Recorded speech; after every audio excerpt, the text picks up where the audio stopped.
В Якутске полным ходом идет строительство второй очереди кардиологического диспансера на 150 мест.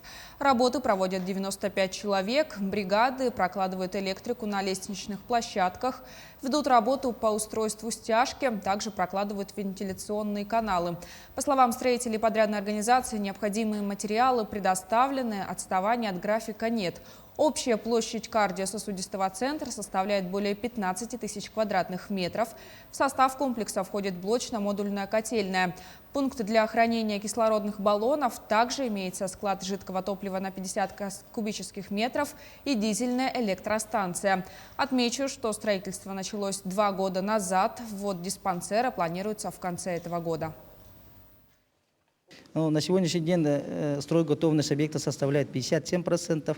Согласно графику производства работ, подписанным контрактом ООО «СК-СТ» у нас идет согласно графика.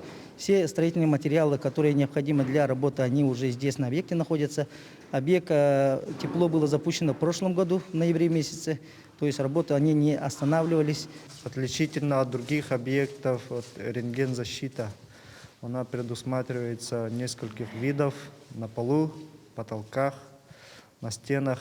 Там у нас идет баритовая штукатурка, свинцовые панели.